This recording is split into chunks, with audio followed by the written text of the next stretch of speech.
My name is Donna Fairhurst, and I'm the owner and proud energy worker of Soulful Solutions, along with my husband, Frank. I'm a Reiki master, I'm a psychic, I'm an empath, I'm a medium, I'm a channel, but most of all, I see color. And from color, I gain great clarity about myself, the world, and everything else. I was born legally blind. I could only see color. From here, looking at you as a child from birth to age 12, you all look like some kind of glorious melded Christmas tree to me with many, many lights moving in many, many directions. So what I learned at a very, very early age was that all we are is a light being encased in a sack of skin supported by a frame of skeleton, and the tissues and the tendons and the blood that is us allows us to be a light being attached to the earth by the gravity and that holds our body here. But we are not of the body. We are of the light. And we are many, many colors of light. And that light represents many facets of our light being and also of our physical being. So I learned that when a person's colors changed, if they changed their voice, they did something that I couldn't see, their colors would change. When their colors would change, the action around them would change. And it would attract more of the same color, or less of the same color and more of another color. So I learned that all of these colors had an impact, and everything that we said and did, every person that we interacted with had an action and a reaction at an energetic level. And by our thoughts and our words and our deeds and our choices filtered through our energy system, we created and manifested all that was around us from intention that came in as energy, came into our heart, and was filtered as color and light back out to the world.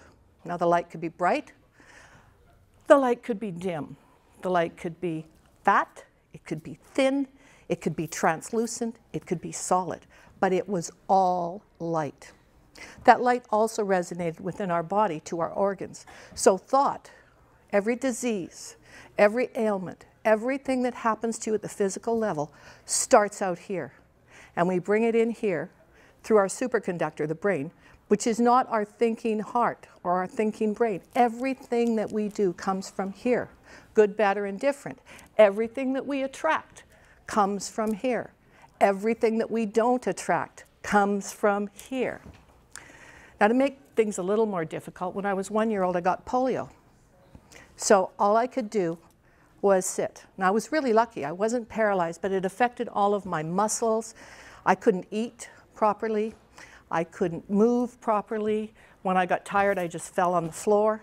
But what came out of that is my mother, who was a nurse and a teacher, developed one of the very first models for physiotherapy for polio victims. And my dad, because he was a French-Canadian cowboy, only knew how to ride horses, and he thought, best thing to do is ride a horse. So he would strap me on my belly to a horse. Cinch, blanket, kid, on the horse. Frontwards, backwards, back, front. And that horse's beautiful, big, thick, wild, colorful muscles would move, and I would move, and I would get strength from that horse, giving me his energy and his physiotherapy. My father would strap me on my back. We lived on a ranch in southern Alberta, and we had a big trough for cattle that was probably 5.5 feet wide and 25 feet long, average lap pool. My dad would get in and he would strap me on his back and he would swim with me. My mother would sit me on a milk stool and put my legs on a sewing machine, tie them on, and then she would sew miles and miles and miles.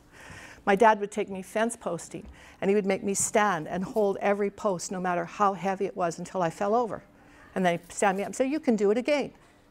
And the colors would change when I did it. And I would get sad, and I would get mad, and I would get happy. But I got well.